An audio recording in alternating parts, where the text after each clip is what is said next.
do aniversário do Chico, que foi dia 2 de abril. E naquele momento nós não concluímos, porque falar sobre o Chico em meia hora é impossível. Daí então, os que estão se lembrando do começo, a gente falou sobre a importância da obra dele, desdobrando a obra da codificação kardeciana.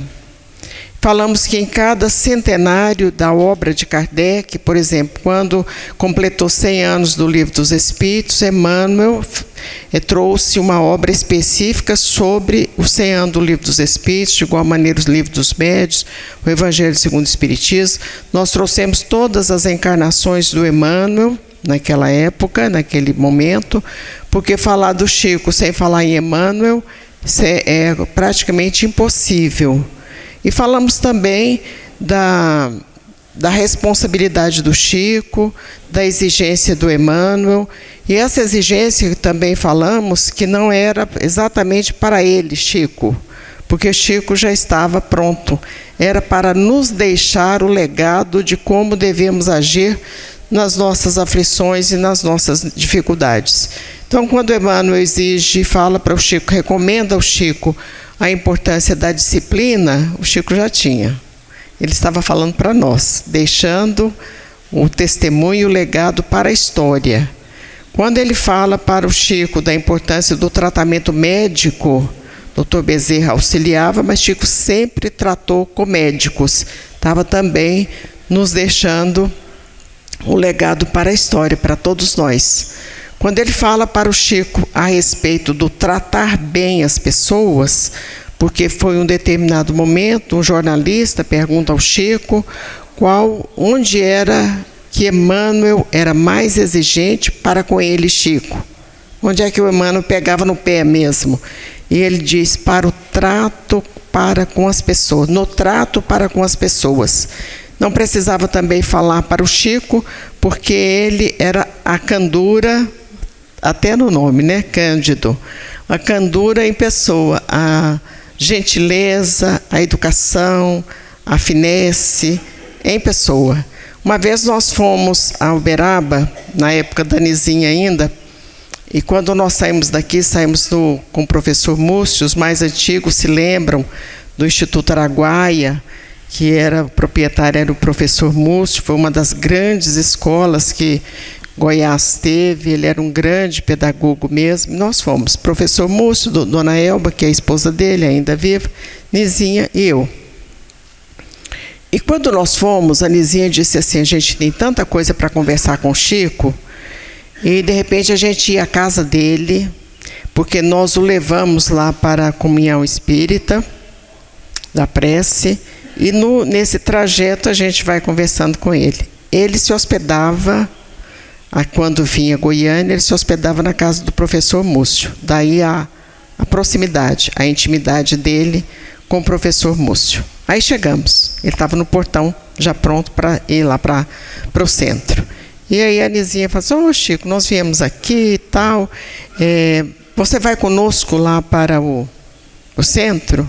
E ele, ô Nizinha, eu não posso ir com você, porque a minha carona passa aqui toda semana e eu vou com ela. E não é pelo fato de vocês, que eu gosto muito de estarem aqui, que eu vou desprezar a minha carona. Aí nós fomos, daí a pouquinho chegou o Chico,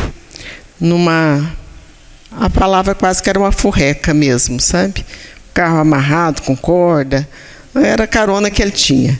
Então, para nos mostrar que ele foi gentil conosco, mas também não desprezou a pessoa que ele sempre contava com ela, para levá-lo ao centro.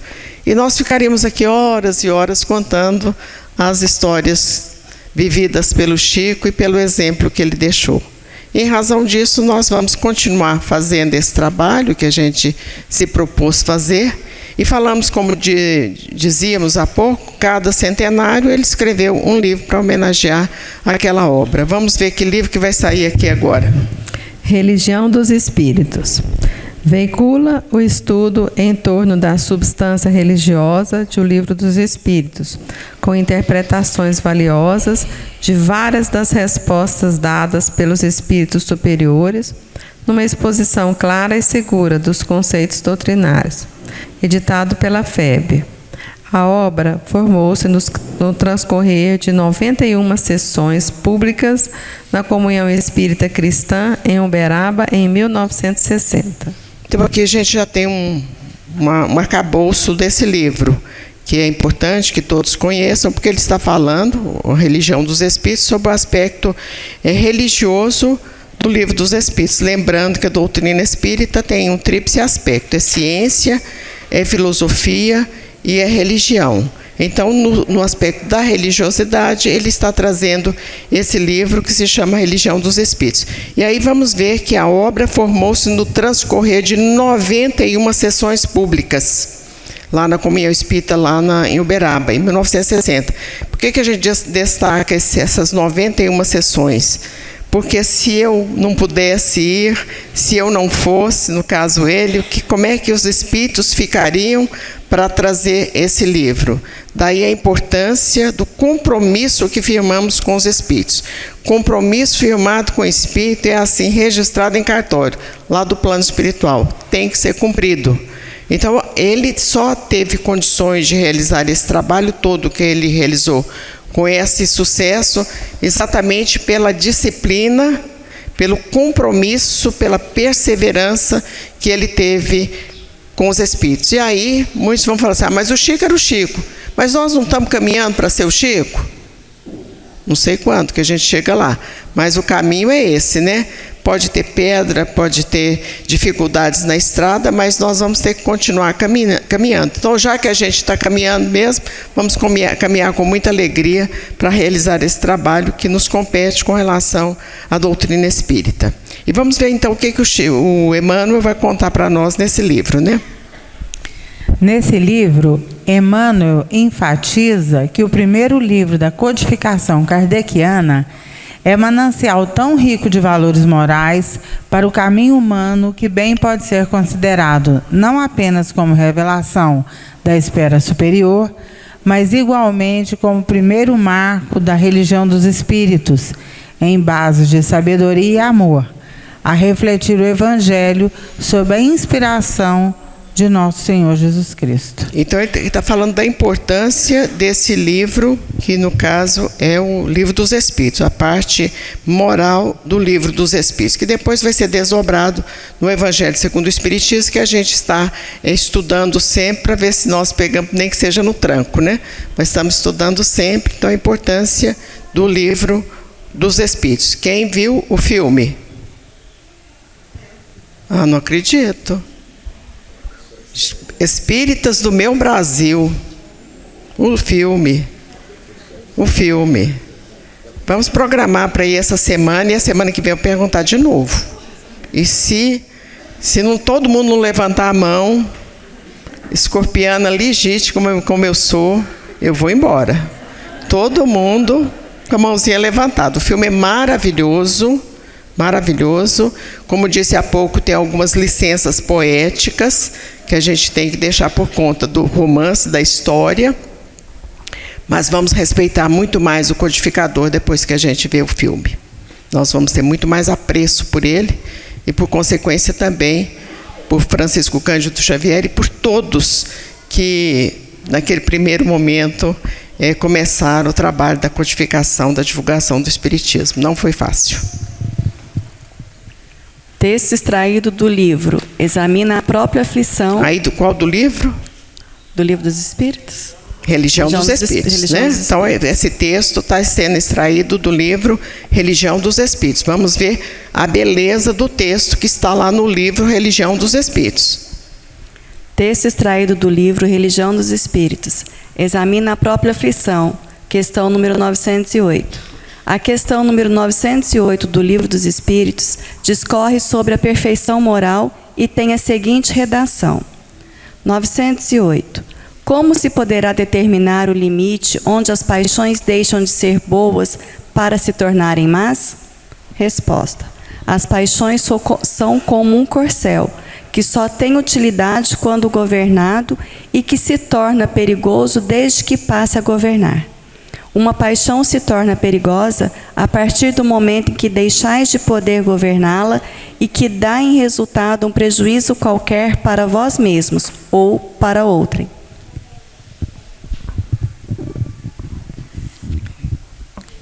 As paixões são alavancas que decuplicam as forças do homem e o auxiliam na execução dos desígnios da providência.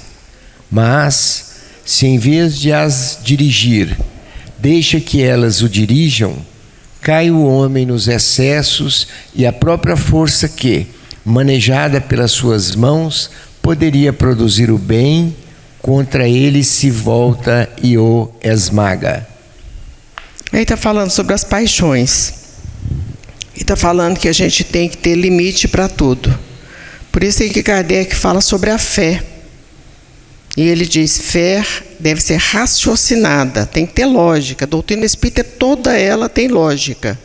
Quando a gente estuda o espiritismo, a gente fala assim, nossa, mas por que eu não pensei isso antes? É desse jeito mesmo. Quando ele fala da reencarnação, querem coisa mais lógica do que a reencarnação? Querem coisa mais lógica do que a lei de ação e reação, de causa e efeito? Então, tudo isso é lógica, é fé raciocinada.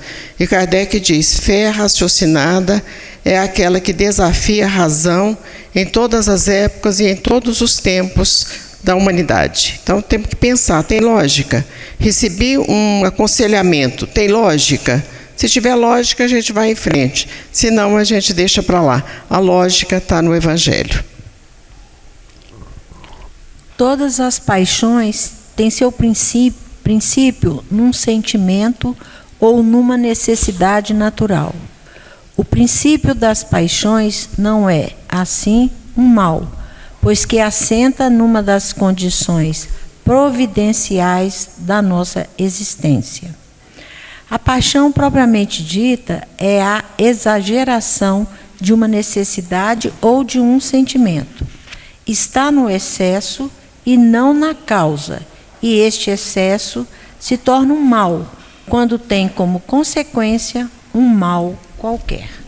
Nós não vamos ver em nenhum momento na doutrina espírita falar assim, é proibido. Pode procurar, se acharem vocês tragam, porque aí eu vou me redimir. Mas não tem nenhum momento que fala que é proibido. A doutrina espírita, por exemplo, não vai falar que é proibido tomar um copo de vinho. Ela não vai falar. Agora, existem pessoas que não podem passar nem perto da garrafa do vinho. Outras podem tomar na hora do almoço, na hora do jantar, não tem problema. Como a gente não sabe o nosso limite, é melhor não. Mas a doutrina espírita está nos falando sobre excesso. Qualquer tipo de excesso é prejudicial, qualquer tipo. Então, aquele que gasta dinheiro que não tem, aquele que tem e não gasta, tudo isso é excesso, né? Porque tem gente que tem muito e não gasta. Tem gente que não tem nada e gasta demais. Até para termos o controle com relação à própria doutrina espírita, nós temos que ter disciplina para termos os limites também. Evidentemente que existem pessoas que têm mais compromissos e elas têm que se dedicar mais.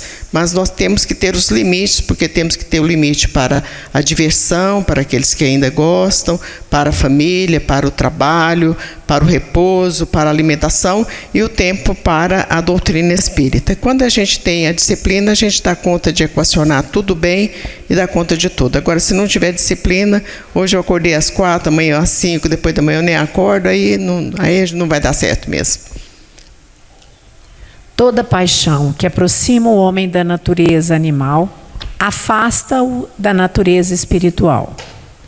Todo sentimento que eleva o homem acima da natureza animal denota a predominância do espírito sobre a matéria e o aproxima da perfeição. E a pessoa, quando ela é mais espiritualizada, ela vai deixando de lado muita coisa que é da matéria mesmo, ela já não faz muita questão. Ontem nós ficamos sabendo de uma história de uma companheira nossa espírita, que ela fez um bazar gratuito na casa dela. Achou que já tinha muita idade, que ia dar muito trabalho para a família, e botou tudo à exposição e chamou os amigos para pode levar.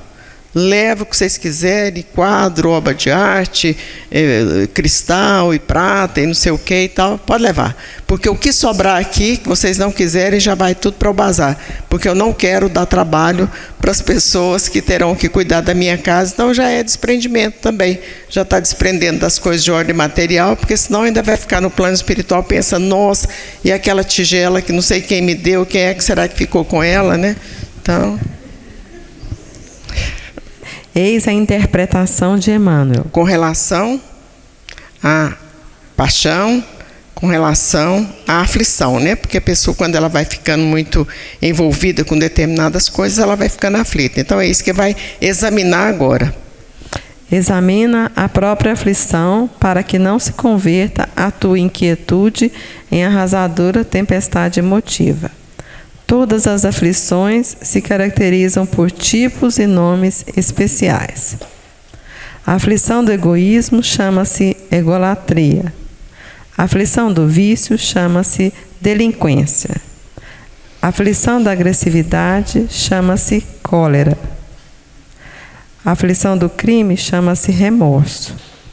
A aflição do fanatismo chama-se intolerância. A aflição da fuga chama-se covardia.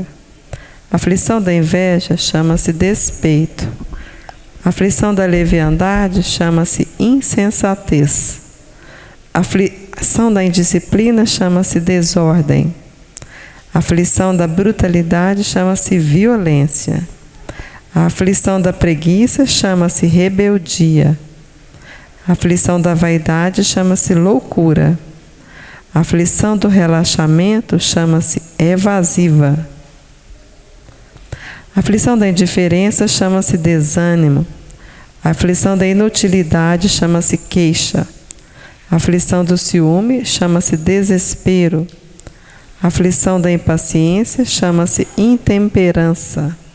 A aflição da sovinice chama-se miséria. A aflição da injustiça chama-se crueldade. Cada criatura tem a aflição que lhe é própria. A aflição do reino doméstico e da esfera profissional, do raciocínio e do sentimento. Conhece alguma dessas aflições? Estamos numa Assembleia de Anjos aqui? Todas, ó, menina. Todas essas. A doutora está falando ali, conhece todas essas aflições. Então a gente já sabe qual que é o caminho para nos livrarmos delas, né? Os corações unidos ao sumo bem, contudo, sabem que suportar as aflições menores da estrada é evitar as aflições maiores da vida. E por isso, apenas esses anônimos heróis da luta cotidiana conseguem receber e acumular em si mesmos os talentos de amor e paz reservados por Jesus aos sofredores da terra, quando pronunciou no monte a divina promessa: bem-aventurados os aflitos. Então esse aí foi um comentário, essa mensagem que pode ser conferida, que está nesse livro que se chama Religião dos Espíritos, que ele está comentando a parte do Evangelho do Livro dos Espíritos. Mas aí Kardec não se contentou com lançar o Livro dos Espíritos. Aí ele chegou à conclusão que precisava lançar o Livro dos Médiuns, porque viu a dificuldade dos médiuns para entenderem a sua mediunidade, as características da mediunidade. E aí falou assim, então vamos lançar o Livro dos Médiuns. Um grande desconhecido pelos médiuns. Por isso nós estamos com o estudo dele lá na terça-feira, lá no Mensageiros, porque a gente já tentou de toda maneira que os médiuns conheçam o Livro dos Médiuns. É a segurança que nós temos enquanto médiuns. E aí vamos ver no Seara de Médiuns, que é um outro livro que foi lançado quando do centenário do Livro dos Médiuns, né? Seara de Médiuns. Seara de Médiuns, editado pela FEB em 1961, ano em que se comemorou o centenário do lançamento de O Livro dos Médiuns, traz a mesma metodologia do livro Religião dos Espíritos, ou seja, elaborado para responder determinadas perguntas da obra de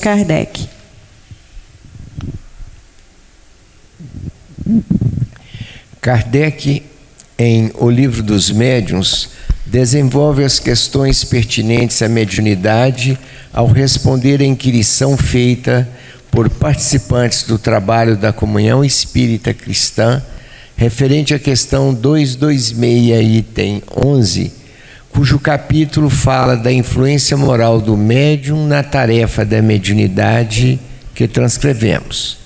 11, item 11, portanto. Quais as condições necessárias para que a palavra dos espíritos superiores nos chegue sem qualquer alteração? Resposta: desejar o bem e repelir o egoísmo e o orgulho, ambos são necessários. Isso é uma coisa muito simples. Vocês acham que o Emmanuel ia ficar esses anos todos com o Chico, se o Chico não tivesse a sintonia com o próprio Espírito Emmanuel, se o Chico não tivesse disposto a renunciar à sua própria vida para atender os espíritos? Vocês acham que Kardec teria trazido a terceira revelação se ele não tivesse uma moral ilibada, se não fosse um homem de bem, no sentido do homem de bem? Os espíritos superiores não teriam condições de realizar esse trabalho. Por quê? Porque hoje ele ia falar assim: olha, Kardec, agora nós vamos lá na casa do fulano de tal para fazer uma sessão, para trazer alguma informação sobre o livro dos espíritos. Aí eu falei: não, mas hoje tem uma festa e eu tenho que ir para essa festa. Hoje tem um almoço em família, hoje tem um jantar, hoje tem não sei o quê. Porque tudo nós temos que priorizar. Então, se ele não tivesse comportado como ele comportou, Kardec, Chico, Divaldo e outros tantos, renunciado determinadas prioridades que existiriam, eles não teriam conseguido, os espíritos não teriam conseguido realizar o trabalho por eles. E a mesma coisa acontece conosco. Nós pedimos a inspiração dos espíritos, queremos alguma coisa boa, pedimos a inspiração, mas daí a pouquinho a gente está desejando mal para o outro, reclamando do outro, falando mal, com orgulho, com egoísmo. Então os espíritos, eles têm, o nosso livre-arbítrio é soberano. Os espíritos respeitam o nosso livre-arbítrio. Se a gente não estiver disposto a viver essas virtudes, os espíritos superiores ajudam, mas com uma certa ressalva. Vamos ver lá as 3 atitudes, quais são?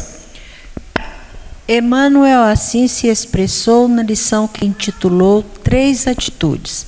Reunião pública de 22 de fevereiro de 60, questão número 226, parágrafo 11º. Entendendo-se que o egoísmo e o orgulho são qualidades negativas na personalidade mediúnica, obscurecendo a palavra da esfera superior, e compreendendo-se que o bem é a condição inalienável para que a mensagem edificante seja transmitida sem mescla, examinemos essas 3 atitudes em alguns dos quadros e circunstâncias da vida.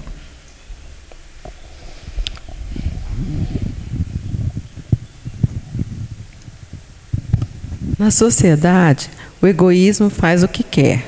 O bem faz quanto pode, acima das próprias obrigações. No trabalho, o egoísmo explora o que acha. O orgulho oprime o que vê. O bem produz incessantemente. Na equipe, o egoísmo atrai para si. O orgulho pensa em si, o bem serve a todos. Na amizade, o egoísmo utiliza as situações, o orgulho clama por privilégios, o bem renuncia ao bem próprio. Na dor alheia, o egoísmo esquece, o orgulho condena, o bem ampara. No estudo, o egoísmo finge que sabe, o orgulho não busca saber, o bem aprende sempre para realizar o melhor. Vamos lá, então, fazer algumas considerações aqui, né? O egoísmo na sociedade, o egoísmo faz o que quer. Nós vivemos, temos vivido de uns anos para cá, observando a quantidade de pessoas egoístas que fizeram o que quiseram do nosso país, e o resultado está aí, essa dificuldade enorme. Não estamos falando de bandeiras ideológicas, mas é um fato real que é só a gente abrir os jornais e as televisões, a gente está vendo. Cada centavo que foi desviado para algum lugar foi uma carteira a menos, um livro a menos, um buraco a mais na estrada, uma bala a mais na cidade, dificuldades na saúde. Então, tudo isso foi ocasionado pelo egoísmo e pela ambição de muitos, não alguns, não, de muitos, né?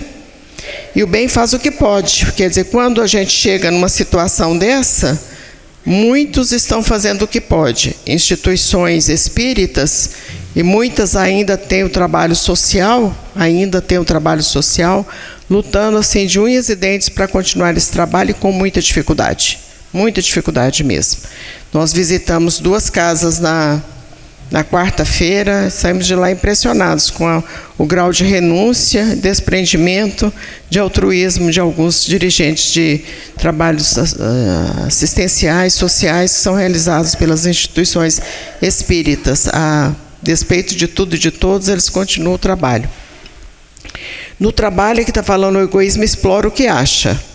E o orgulho oprime o que vê, aquele também que encosta no outro, eu não faço, e quando ele não faz, o outro tem que fazer dobrado, porque tem que fazer para si e pelo outro, né? Na equipe, o egoísmo atrai para si, o orgulho pensa em si. E aí a gente está vendo que todas as vezes que nós estamos pensando mais em nós, em detrimento do outro, nós estamos assinando um atestado de orgulho e egoísmo. Na amizade, o egoísmo utiliza das situações, explora o amigo, né? E o orgulho reclama privilégios, que também estamos vendo aí todos os momentos. O melhor lugar é o meu, a melhor posição é a minha, o melhor cargo é para mim, para minha família, e por aí vai, né? Tá vendo aí também todo dia. Inclusive está até ilustrado aí, não sei se tem aí, 2 pessoas tentando dividir um pote de manteiga, todo mundo querendo para si, né? Na dor alheia, o egoísmo esquece, o orgulho condena, o bem ampara. Então, quando tiver alguém em sofrimento e as dores são imensas, há necessidade que a gente ampare sem condenar e sem esquecer. No estudo, o egoísmo finge que sabe, o egoísmo finge que sabe. Isso aí também a gente vê a torta e a direita, né? O egoísmo fingindo que sabe. Não preciso estudar, porque eu já sei muito. Não preciso disso, porque eu também já sei. Não preciso fazer caridade, porque eu sou muito bom. Isso a gente escuta mesmo. O orgulho não busca saber, porque ele já sabe. Ele, como diz na gíria, é o professor de Deus, né? Ele sabe mais, então ele não precisa. E o bem aprende sempre para realizar o melhor. Aí, seguindo agora, né? Médiuns. A orientação da doutrina espírita é sempre clara. O egoísmo e o orgulho são 2 corredores sombrios, inclinando-nos em toda parte ao vício e à delinquência em angustiantes processos obsessivos. E só o bem é capaz de filtrar com lealdade a inspiração divina. Mas, para isso, é indispensável não apenas admirá-lo e divulgá-lo. Acima de tudo, é preciso querê-lo e praticá-lo com todas as forças do coração. Então, quando a gente tem que colocar em prática, né? E aí vem a palavra do próprio Emmanuel. A palavra convence, o exemplo arrasta. Eu estou indo, se vocês quiserem ir comigo, vamos embora, né? Se não quiser, na próxima arrancada a gente encontra de novo e continuamos a marcha. O Espírito da Verdade. Os comentários são referentes ao Evangelho segundo o Espiritismo e logo na primeira lição temos a orientação do nosso Dr. Bezerra ao comentar o capítulo 6º, item 5 do Evangelho segundo o Espiritismo, assim leciona: o mundo está repleto de ouro, ouro no solo, ouro no mar, ouro nos cofres, mas o ouro não resolve o problema da miséria. O mundo está repleto de espaço. Espaços nos continentes, espaços nas cidades, espaços nos campos, mas o espaço não resolve o problema da cobiça. O mundo está repleto de cultura. Cultura no ensino, cultura na técnica, cultura na opinião, Mas a cultura da inteligência não resolve o problema do egoísmo. O mundo está repleto de teorias. Teorias na ciência, teorias nas escolas filosóficas, teorias nas religiões, mas as teorias não resolvem o problema do desespero. O mundo está repleto de organizações. Organizações administrativas, organizações econômicas, organizações sociais. Mas as organizações não resolvem o problema do crime. Para extinguir a chaga da ignorância que acalenta a miséria, para dissipar a sombra da cobiça que gera a ilusão, para exterminar o monstro do egoísmo que promove a guerra, para anular o verme do desespero que promove a loucura e para remover o charco do crime que carrega o infortúnio, o único remédio eficiente é o Evangelho de Jesus no coração humano. Sejamos assim valorosos, estendendo a doutrina espírita que o desentranha da letra na construção da humanidade nova, irradiando a influência e a inspiração do Divino Mestre pela emoção e pela ideia, pela diretriz e pela conduta, pela palavra e pelo exemplo. E, parafraseando o conceito inolvidável de Allan Kardec em torno da caridade, proclamemos aos problemas do mundo: fora do Cristo não há solução.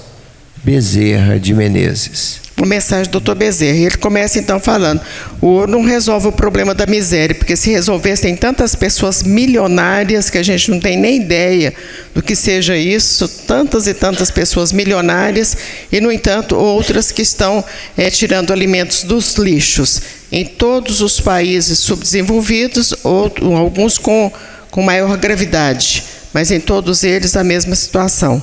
A quantidade de pessoas morando em ruas, a quantidade de pessoas envolvidas na drogadição, abandonadas, desamparadas, desvalidas mesmo pelo poder público. Então é isso que ele está falando com relação ao ouro. O espaço, quer dizer, tem gente que tem tanta terra, né? Tem casa tão grande, e outros não tem nada, morando nessas regiões de encosta, em regiões insalubres, em regiões que poderão desabar. E aí a gente está vendo, só ligar a televisão que a gente vê as dificuldades. Por quê? Porque também muitos que poderiam dividir não dividem, e também o poder público em muitas situações não chega junto, né? É cultura, e tantos intelectuais, mas também não se primam pelos valores morais. Evidentemente que tem muito intelectual que prima, mas nem todos, né? De teorias, e aí a gente vai ver a quantidade de teorias que tem. Teoria para aquele que não quer comer açúcar, o sal, a carne e outras coisas mais. Outro dia uma pessoa me disse assim: olha, eu li numa revista que é bom mesmo a gente deixar de comer sal para temperar a alimentação com ervas. E aí eu disse: pois é, mas o papel aceita tudo, né? E a comidinha boa é aquela que a gente comeu lá quando criança, né? Arroz com feijão, ovo, carne, uma verdurinha, mistura, como eles diziam antigamente, cozinhada com banha de porco. Então essa é a comida boa. E essa pessoa ainda continuou, mas também o açúcar faz mal. Foi assim, em excesso, açúcar, sal, gordura, qualquer coisa vai fazer mal. Se a gente tiver a parcimônia como os nossos avós, nossos pais tinham, não vai acontecer nada com ninguém. Organizações administrativas, econômicas e sociais. Algumas organizações com muito valor mesmo, Médicos Sem Fronteira, Fraternidade Sem Fronteira, que é ligada à doutrina espírita, mas tem muita coisa também que é só de fachada, que não tem um senso prático nenhum. E aqui está falando, mas as organizações não resolvem o problema do crime, porque se resolvesse nós estaríamos também no céu, né? Não extingue a chaga da ignorância, não acalenta a miséria, e por aí vai o Dr. Bezerra de Menezes falando. E no final ele fala, conceito inovidável de Allan Kardec em torno da caridade. proclamemos os problemas do mundo. Fora do Cristo não há salvação. E Kardec fala, fora da caridade não há salvação. No filme, Allan Kardec foi um embate lá com o bispo, porque ele falou essa heresia, entre aspas, lá, e o bispo não gostou, disse que era fora da igreja, que não há salvação. Então, são várias as igrejas, cada um imaginando que a sua é a melhor. A gente vai deixar, ainda não concluímos, porque como nós sabemos, são 5 livros, e na semana que vem, esperamos em Deus que a gente tenha condições de dar seguimento e concluir. Vamos iniciar com a justiça divina. Mas continuemos buscando a presença da espiritualidade amiga, pedindo as bênçãos, o amparo para todos que aqui nos encontramos, encarnados, desencarnados, que essas bênçãos sejam extensivas às nossas casas. Vamos vibrar para a nossa família, em especial vamos pedir para aquele vitimado pela depressão, pela obsessão, pela drogadição, pelos vícios morais, lares com pessoas desempregadas, endividadas, enfermos do corpo ou da mente, qualquer que seja a dificuldade da nossa casa, vamos pedir misericórdia, clemência, a espiritualidade amiga.